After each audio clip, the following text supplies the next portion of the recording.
करवीर तालुक्यातील अनेक गावातील रास्तभाव दुकानदारांमार्फत अन्न सुरक्षा योजनेतील लाभार्थींना नोटीस देण्यात आल्यात. अन्न सुरक्षा योजनेअंतर्गत रेशन लाभार्थी हा IT रिटर्न भरणारा नसावा अशी अट नोटीसमध्ये नमूद करण्यात आली आहे. तसंच जे अल्पभूधारक आहेत अशांना अनेक जाचक अटी घालण्यात आल्यात.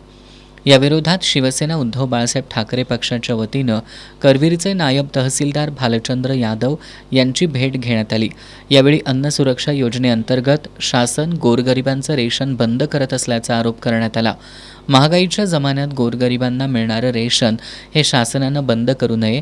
जे स्वेच्छेनं स्वतःचं रेशन बंद करणार असतील त्यांचं रेशन शासनानं बंद करावं, मात्र गोरगरिबांना जाचक अटी लावू नयेत अशा मागण्या यावेळी पक्षाच्या वतीनं करण्यात आल्या.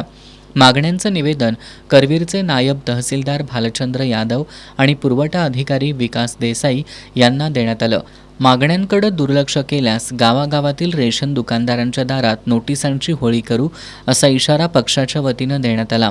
यावेळी उपजिल्हा प्रमुख पोपट दांगट, करवीर तालुका प्रमुख राजू यादव, बाळासाहेब नलवडे, जितू कुबडे, सचिन नागटिळक, राजू सांगावकर, प्रकाश मुदुगडे, दिनेश परमार, संतोष चौगुले, दत्ता फराकटे, कैलास जाधव, दीपक पोपटाणी, सुनील पारपाणी, दीपक अंकल, मोहन राजपूत, बाबूराव पाटील आदी उपस्थित होते.